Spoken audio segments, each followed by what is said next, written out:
ശരത്തേട്ട, ഈ മോഡേൺ സയൻസിൻ്റെ ഫ്രെയിം വർക്കിൽ പഞ്ചഭൂതത്തിന് എങ്ങനെ പ്ലേസ് ചെയ്യാൻ പറ്റും? സത്യം പറഞ്ഞാൽ അത് ചേരില്ല. കാരണം മോഡേൺ സയൻസ് എപ്പോഴും മോഡേൺ സയൻസ് രണ്ടിൻ്റെ ഔട്ട്ലുക്ക് വ്യത്യാസമുണ്ട്. പ്രപഞ്ചത്തിൽ കുറേ സത്യം ഉണ്ട്. ആ സത്യത്തിനെ കാണുന്ന രണ്ട് അപ്രോച്ചുകളുള്ളത്. ഒന്ന് വളരെ പ്രാചീനമായിട്ടുള്ളൊരു നിരീക്ഷണം, പ്രപഞ്ചം എങ്ങനെ ബിഹേവ് ചെയ്യണമെന്ന് പഠിക്കാൻ ശ്രമിച്ചതാണ് പഞ്ചഭൂതങ്ങളുടെ കൺസെപ്റ്റിലെത്തിയതെന്ന് ഞാൻ പറഞ്ഞു ആദ്യം.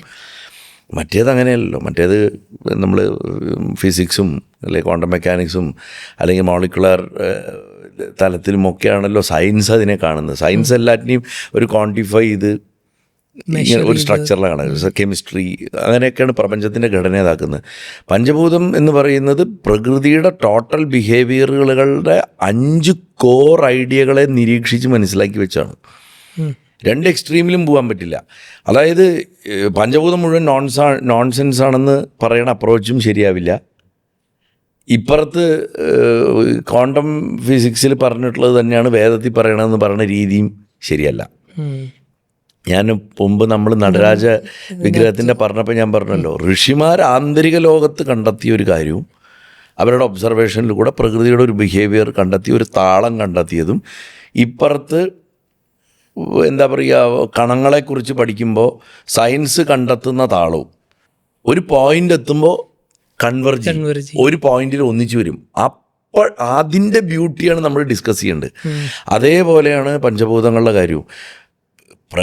സയൻസിന് ആയിരക്കണക്കിന് മെത്തേഡ്സ് ഉണ്ട് പ്രകൃതിയുടെ ഘടന പഠിക്കാൻ. അത് ആറ്റംസിനെയും മോളിക്യൂൾസിനെയും എന്താ പറയുക ഓരോ അതിൻ്റെ തന്നെ ഫർദർ ഡിവിഷൻസ് ആയിട്ടുള്ള വളരെ ചെറിയ ആറ്റംസിനുള്ളിൽ തന്നെ ന്യൂട്രോണും പ്രോട്ടോണും ഇലക്ട്രോണിൻ്റെ തലത്തിലും അതിൻ്റെയും തലത്തിലും ഇപ്പോൾ ഹിഗ്സ് ബോസോൺ പോലുള്ള സാധനങ്ങൾ വരെ പോയിട്ട് പഠിക്കണു. അത് അതിൻ്റെ കാഴ്ചപ്പാടുകളിൽ കൂടി നിരീക്ഷണങ്ങളിൽ കൂടി പഠിക്കുന്നത്. അതിൻ്റെ ബിഹേവിയർ പഠിക്കുന്നുണ്ട് സയൻസ്. ആ ബിഹേവിയർ പഞ്ചഭൂതങ്ങളുടെ ബിഹേവിയറുമായിട്ട് ബന്ധിപ്പിക്കാൻ പറ്റുന്നതാണ്. അഥവാ പഞ്ചഭൂതങ്ങളുടെ ബിഹേവിയർ എന്ന് പറയുന്നത് ഇതിൻ്റെ അകത്ത് കാണുന്ന ബിഹേവിയർ തന്നെയാണ്. അത് സയൻസ് അങ്ങനെ വിളിച്ചു, ഋഷിമാരിങ്ങനെ വിളിച്ചു എന്ന് മാത്രം. പക്ഷേ ഒരിക്കലും സയൻസിൻ്റെ ഉള്ളിൽ കൊണ്ടുപോയിട്ട് പഞ്ചഭൂതങ്ങളെ നിർത്താൻ പറ്റില്ല, പഞ്ചഭൂതങ്ങളുടെ അകത്ത് സയൻസിനെ നിർത്താൻ പറ്റില്ല. എന്നാൽ അതേസമയം ഒന്ന് നോൺസെൻസാണ് മറ്റേത് ശരിയാണെന്ന് രണ്ട് കൂട്ടർക്കും പറയാനും പറ്റില്ല. ഒരു പോയിൻ്റ് എത്തുമ്പോൾ ഇതിൻ്റെ ആശയധാരകളൊക്കെ ഒന്നിച്ചു വരും. പക്ഷെ രണ്ടും കാണുന്ന രീതി വ്യത്യാസമാണ്, കാണുന്ന ലെൻസ് വ്യത്യാസമാണ് രണ്ടിൻ്റെയും.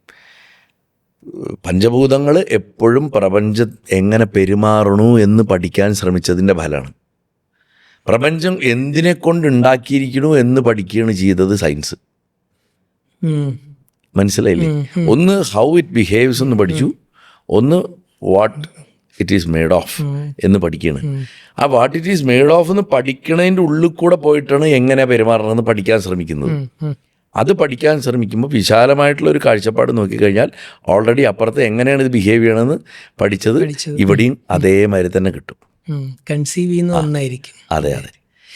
വാസ്തവത്തിൽ പഞ്ചഭൂതങ്ങളെ കൊണ്ട് പ്രപഞ്ചം ഉണ്ടായിരിക്കണമെന്ന് പറയുമ്പോൾ 5 ഇന്ന തരം ബിഹേവിയർ, അടിസ്ഥാന ബിഹേവിയറുകളെ കൊണ്ട് പ്രപഞ്ചം ഉണ്ടായിരിക്കണമെന്നാണ് അവിടെ പറയണത്. ഇവിടെ ഇന്ന വസ്തുക്കളെ കൊണ്ട് ഉണ്ടായിരിക്കണമെന്ന് സയൻസ് പറയണം. ഒന്ന് വസ്തുവാണ്, മറ്റേത് പെരുമാറ്റ. മനസ്സിലായില്ലേ? ഈ വസ്തു എങ്ങനെ പെരുമാറണമെന്ന് സയൻസ് പഠിക്കാൻ ശ്രമിച്ചാൽ ഈ പെരുമാറ്റം കാണുകയും ചെയ്യും. അല്ലേ? കുറച്ച് ക്ലിയർ ആയില്ലേ? ഞാൻ അതിനെ മാക്സിമം സിമ്പിളാക്കാൻ നോക്കിയത്. അപ്പം അവിടെയാണ് നിൽക്കുന്നത്. രണ്ടിനും അങ്ങോട്ടും കൂടി നിരാകരിക്കാൻ പറ്റില്ല. ഞാൻ എപ്പോഴും അതാ പറയാറ്, നമ്മൾ ബുദ്ധിജീവികൾ ഇരുന്നിട്ട് ഇതൊക്കെ പഴഞ്ചൻ എന്ന് പറയും. പഴഞ്ചൻ പറയണവന്മാർ പറയും ഈ സയൻസ് ഒന്നുമല്ല എന്ന് പറയും. ഒരിക്കലും പറയാൻ പറ്റില്ല. മനുഷ്യൻ്റെ മനീഷയുടെ ബുദ്ധിയുടെ 2 മഹാ കൈവഴികളാണ് രണ്ടും. നമ്മൾ ശരിക്കും നമ്മുടെ കാലഘട്ടത്തിൽ നമ്മുടെ ഭാഗ്യതാണ്, നമുക്കിത് രണ്ടും കയ്യിലുണ്ട്. അതെ. ഇതിനെ തമ്മിൽ തല്ലാണ്ട് സമഞ്ജസമായിട്ട് ഉപയോഗിച്ചാൽ മതി. ഒന്നൊന്നിൻ്റെക്കാളും മുകളിലാണോ ഒന്നൊന്നിനേക്കാളും താഴെയാണോ എന്നല്ല നോക്കണ്ടത്. ഏത് ശരി ഏത് തെറ്റൊന്നും അല്ല നോക്കണ്ടത്. കാരണം നമ്മുടെ നോഷൻസ് അനുസരിച്ചല്ല അത് വർക്ക് ചെയ്യുന്നത്. ഇതിൻ്റെ കോമൺ ഗ്രൗണ്ട് എവിടെയാണെന്ന് മനസ്സിലാക്കി കഴിഞ്ഞാൽ അത് ഞാൻ നേരത്തെ പറഞ്ഞ മാനസിക തലത്തിലും ആത്മീയ തലത്തിലും ഭൗതിക തലത്തിലും നമുക്ക് വലിയ ഗുണങ്ങൾ ചെയ്യും. തുടക്കം ഇതിൻ്റെ ആ ഒരു പഞ്ചഭൂതത്തിന്റെ ആ കോൺസെപ്റ്റ് എസ്റ്റാബ്ലിഷ് ചെയ്തതുകൊണ്ട് ഇപ്പൊ അത് റിലേറ്റ് എളുപ്പം ചെയ്യാൻ ഭയങ്കര മനസ്സിലാവില്ലേ? എളുപ്പമാണ്. അതുകൊണ്ട് ഞാനത് ആദ്യമേ കയറി എസ്റ്റാബ്ലിഷ് ചെയ്ത് അത് എസ്റ്റാബ്ലിഷ് ചെയ്ത് കഴിഞ്ഞാൽ നമുക്ക് ആ അതുകൊണ്ടാണ് എന്തിനും അടിത്തറ മനസ്സിലാക്കിയാൽ മതി. കറക്റ്റ്. ഈ അടിത്തറ മനസ്സിലാക്കലിനെയാണ് ഈ ശാസ്ത്രാധിഷ്ഠിതം എന്ന് പറയുന്നത്. അല്ലാണ്ട് വെറുതെ ഇപ്പോൾ സംസ്കൃതത്തിലൊരു വാക്കെടുത്തിട്ട് അതിൻ്റെ ശബ്ദം, അതിൻ്റെ അർത്ഥം, എന്നിട്ട് അത് ഇങ്ങനെയാണ് ഉദ്ദേശിച്ചതെന്ന് നിർബന്ധിച്ച് അടിച്ചേൽപ്പിക്കലല്ല. ഒരു വാക്ക് പോലും ബിഹേവ് ചെയ്യുന്നൊരു രീതിയുണ്ട് അല്ലേ? അതെ. ആ ബിഹേവ് ചെയ്യുന്ന രീതിയെ മനസ്സിലാക്കുക. അടിസ്ഥാന ബിഹേവിയറുകൾ പ്രപഞ്ചത്തിൽ മനസ്സിലാക്കി കഴിഞ്ഞാൽ എന്തും ബിഹേവ് ചെയ്യുന്ന എങ്ങനെയാണെന്ന് നമുക്ക് മനസ്സിലാവും. അങ്ങനെ വരുമ്പോൾ നമുക്ക് ആ ബിഹേവിയറുകളെ കൺട്രോൾ ചെയ്യാൻ പറ്റും. ആ ബിഹേവിയറുകൾ എങ്ങനെയായിരിക്കും എന്ന് പ്രവചിക്കാൻ പറ്റും. അതുകൊണ്ട് അതിനെയാണ് പറഞ്ഞത് മാസ്റ്ററി ഓവർ ദ 5 എലമെൻറ്റ്സ്. ഇതന്നെയാണ് സിദ്ധി. പഞ്ചഭൂതങ്ങളെ തൻ്റെ കൈവശപ്പെടുത്തിയിട്ടുള്ള സിദ്ധികൾ യോഗികൾ കാണിച്ചിട്ടുള്ളത് അതുകൊണ്ടാണ്. സൃഷ്ടിക്കുക, വലുതാവുക, ചെറിയ അഷ്ടസിദ്ധികൾ എന്നൊക്കെ പറയണത് ഈ മാസ്റ്ററിയാണ്. അത് മനസ്സിൻ്റെ തലത്തിലും ശരീരത്തിൻ്റെ തലത്തിലും സംഭവിക്കുകയാണ്. When you have a mastery over all these 5 kinds of behaviours. അപ്പോൾ ഫണ്ടമെൻ്റൽ പഠിക്കുക, ഫണ്ടമെൻ്റൽ പഠിച്ചിട്ട് അപ്ലൈ ചെയ്യണം അതിനെ ലൈഫിലേക്ക്. അപ്ലൈ ചെയ്താൽ സിദ്ധിയായി. Beautifully placed. അല്ല, ശരിക്കും പഞ്ചഭൂതങ്ങളെ മാസ്റ്റർ ചെയ്ത് കഴിഞ്ഞാലാണ് ഈ പറഞ്ഞ സിദ്ധികളൊക്കെ വരണത്. ഫ്രെയിം ചെയ്തത് വളരെ വളരെ ആപ്റ്റായിരുന്നു. അല്ല അതില്ലാത്തതുകൊണ്ടാണ് ഈ കൺഫ്യൂഷൻസ് ഒക്കെ വരുന്നത്. സത്യം. നമ്മുടെ പൂർവികര് പഞ്ചഭൂത ക്ഷേത്രം ഉണ്ടാക്കിയിട്ടുണ്ടല്ലോ. അപ്പോൾ അതിൻ്റെ കോർ ബിഹൈൻഡ് എന്തായിരുന്നു? അതൊരു സിംബോളിക് ഒരു ഇതായിരുന്നോ, അതോ ഒരു എക്സ്പെരിമെൻ്റൽ സയൻസ് ആയിട്ടാണോ ഈ പർട്ടിക്കുലർ ടെമ്പിളിനെ ഉണ്ടാക്കി വെച്ചിരിക്കുന്നത്? ശരിക്കും അതൊരു കറക്റ്റീവ് സെൻറ്റേഴ്സ് ആശോ. Corrective centre. ഓക്കെ. ഒരു ഹോസ്പിറ്റൽ പോലെയാണ്. നമ്മൾ സ്റ്റാർട്ടിൽ ശരത്തേട്ടൻ പറഞ്ഞു എനർജി ഡെഫിഷ്യൻസി. നമ്മുടെ ഉള്ളിലുള്ള ഈ എലമെൻ്റൽ ഡെഫിഷ്യൻസിയെ കറക്റ്റ് ചെയ്യാനുള്ള സ്ഥലങ്ങളാണ് ശരിക്കും പഞ്ചഭൂത സ്ഥലങ്ങൾ. പഞ്ചഭൂത സ്ഥലങ്ങൾ വാസ്തവത്തിൽ പോയിട്ട് കുറേ സ്തോത്രം ചൊല്ലും, തലകുത്തി മറിയും, പാട്ടുപാടും, കുറേ തീർത്ഥത്തിൽ മുങ്ങിക്കുളിക്കുക, അതൊന്നുമല്ല പഞ്ചഭൂത സ്ഥലങ്ങൾ. പഞ്ചഭൂത സ്ഥലങ്ങൾ ചെന്ന് വെറുതെ ഇരുന്നാൽ മതി.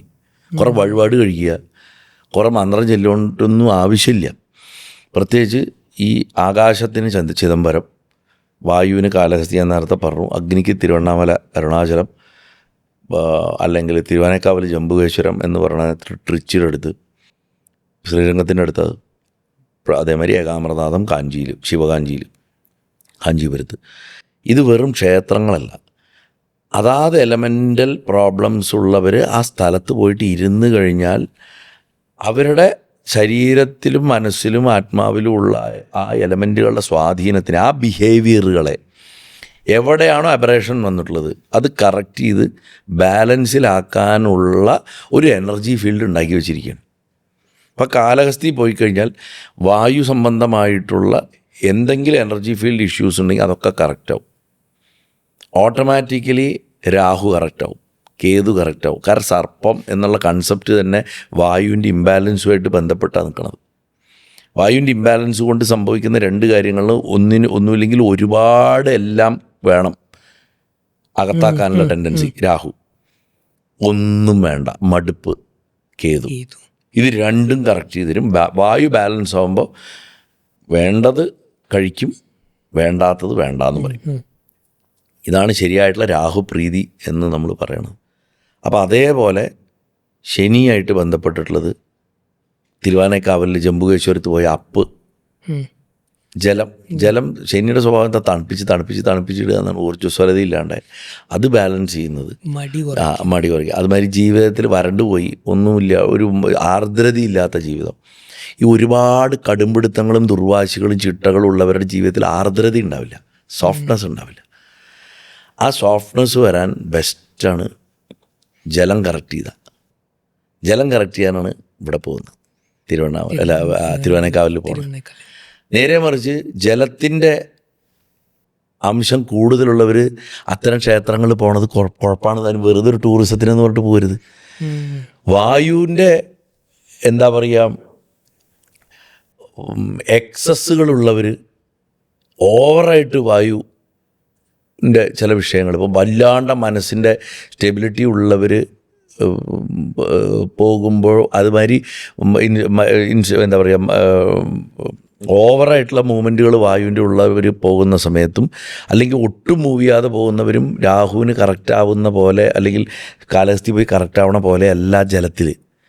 ജലം ഓവറായിട്ടുള്ളവരും മറ്റേ ഇതുള്ളവരും കൃത്യമായിട്ടുള്ള ഒരു ആചരണത്തോടെ പോയില്ല എന്നുണ്ടെന്നുണ്ടെങ്കിൽ ചിലപ്പോൾ പ്രോബ്ലം കൂടുകയും. അതായത് നമ്മൾ ഇത്തരം എനർജി ഫീൽഡുകളിൽ ചെല്ലുമ്പോൾ നമ്മൾ നമ്മുടെ ശരീരത്തിനെ പാകപ്പെടുത്തിയിട്ട് മനസ്സിനെ പാകപ്പെടുത്തിയിട്ട് പോകണം. അതുകൊണ്ടാണ് ഈ പഞ്ചഭൂത സ്ഥലങ്ങളിൽ പോണതിന് 1 2 അല്ലെങ്കിൽ ഒരു 3 ദിവസമെങ്കിലും ഒരു വ്രതം പോലെ എടുത്തിട്ട് പോകണം, നന്നായിരിക്കും എന്ന് പറയും. കാരണം ആ സ്ഥലങ്ങളിൽ ചെല്ലുന്നത് ഒരു കറക്ഷന് വേണ്ടിയിട്ടാണ്. ചിദംബരത്തിൽ ചെന്ന് കഴിഞ്ഞാൽ ശരിക്ക് ഒരു ചിട്ടയുള്ള ഒരാൾ ചെന്നാൽ അയാൾ അവിടെ അനുഭവിക്കുക സൈലൻസാണ്, മൗനം അനുഭവിക്കും. ചിദംബരം അതിനുള്ള സ്ഥലമാണ്. മൗനം, സൈലൻസ്, ഏറ്റവും വലിയ ക്യൂറേറ്റീവ് മെത്തേഡാണ് സൈലൻസ്. ആകാശ എലമെൻറ്റ് കറക്റ്റ് ചെയ്യാൻ, വായു എലമെൻറ്റ് കറക്റ്റാവും. ഒരു വ്രതമായിട്ട് നമ്മൾ കാലഹസ്തിയിൽ കാലുകുത്തിയ അഗ്നി എലമെൻറ്റ് കറക്റ്റാവും.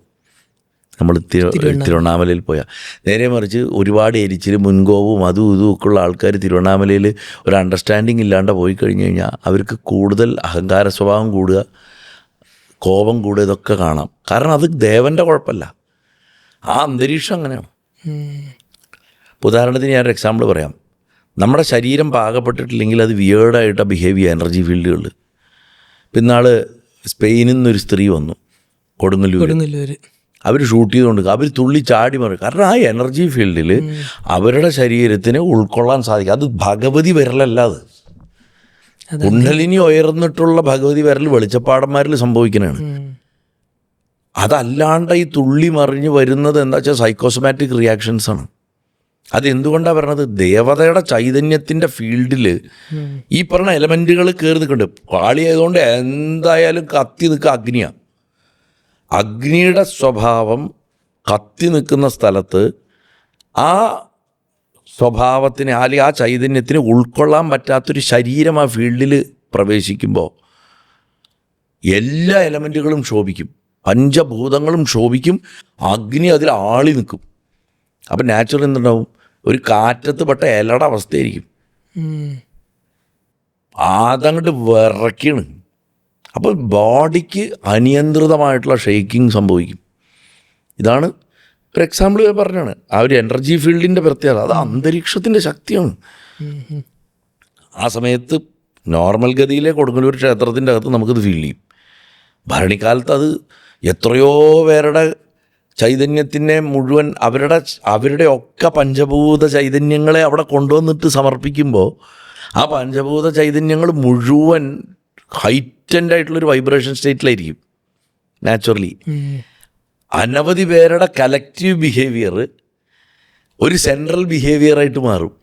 അതാണ് അവിടെ കാളിയുടെ സ്വഭാവം. നാച്ചുറലി അവിടുത്തെ ഏറ്റവും വലിയ എലമെൻ്റ് എന്താ? അഗ്നിയാണ്.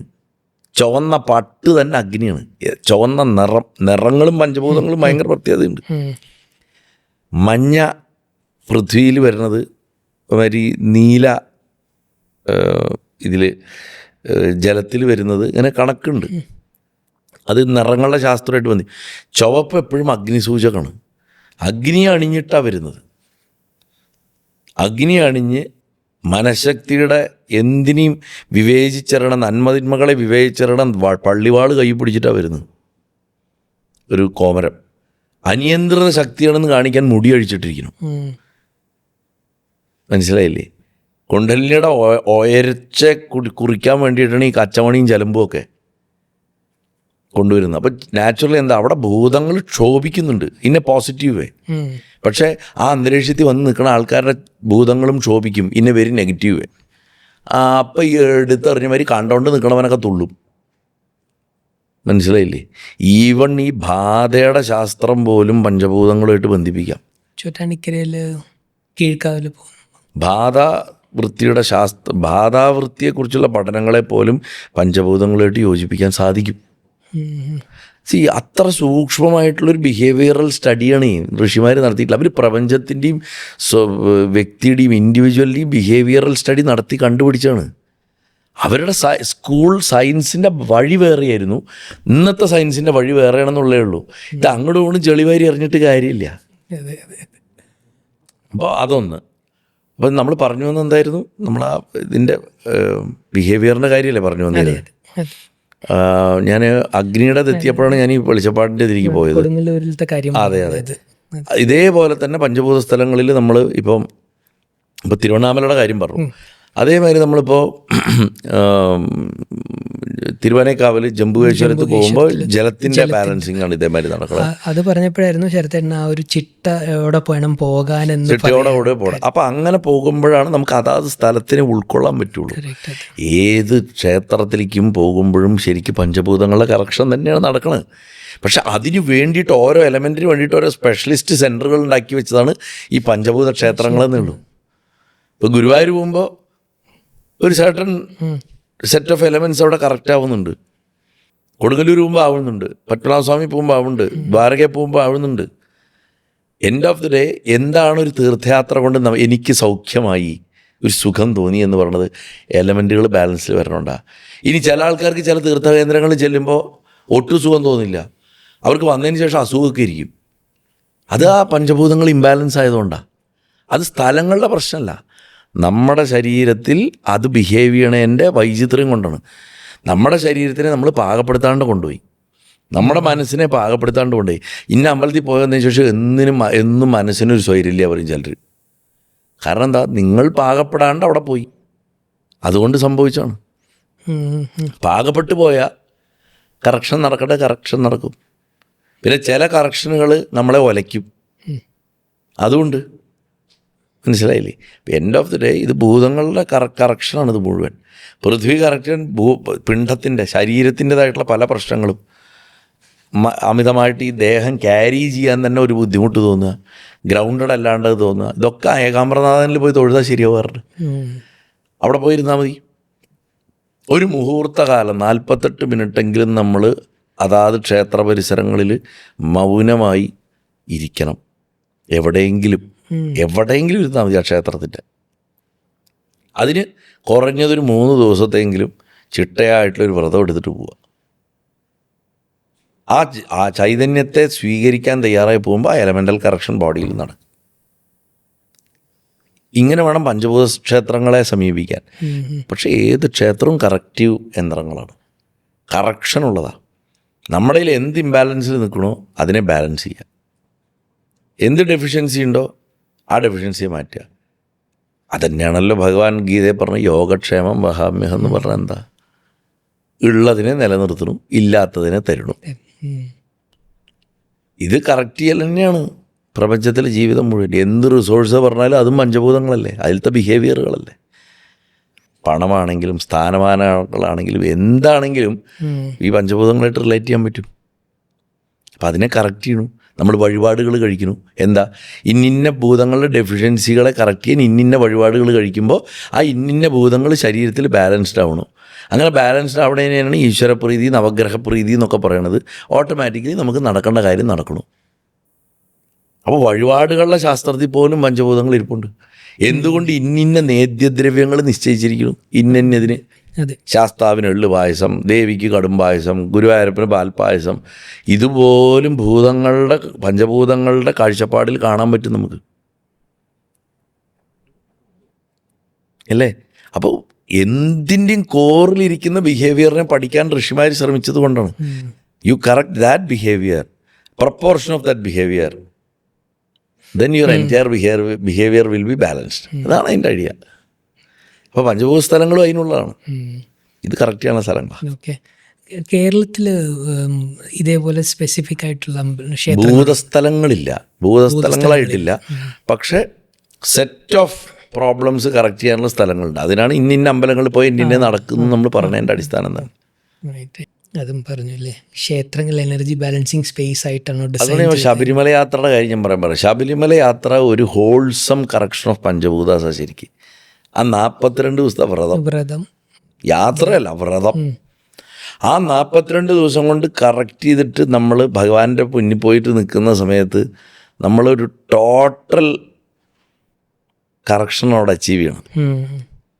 പക്ഷേ എന്ത് ചെയ്യും, ഇമ്മീഡിയറ്റ്ലി കഴിഞ്ഞാൽ ഉടനെ മാലയും വലിച്ചെറിഞ്ഞ് നോൺ വെജും കഴിച്ച് എന്തെങ്കിലും കാണിച്ചിട്ട് നമ്മൾ വീണ്ടും കുത്തഴിഞ്ഞ ജീവിതത്തിലേക്ക് വന്ന് ആ ഭൂത ബാലൻസിങ് മുഴുവൻ നശിപ്പിക്കും. നോമ്പ് കാലത്ത് മറ്റ് മതപദ്ധതികളുടെ നോമ്പ് കാലം എന്താ, എൻഡ് ഓഫ് ദി ഡേ അവർ പ്രാർത്ഥനയെ കൂടി ഉപവാസത്തിൽ കൂടി പഞ്ചഭൂതങ്ങളെ കറക്റ്റ് ചെയ്യുന്നു. ആ ബാലൻസിങ്ങാണ് അവർ കൊണ്ടുവരണം. അപ്പം അതൊക്കെ ഇതൊക്കെ ഫണ്ടമെൻ്റൽ പ്രിൻസിപ്പിൾസ് അല്ലേ ഇതൊക്കെ മനുഷ്യൻ്റെ. Right.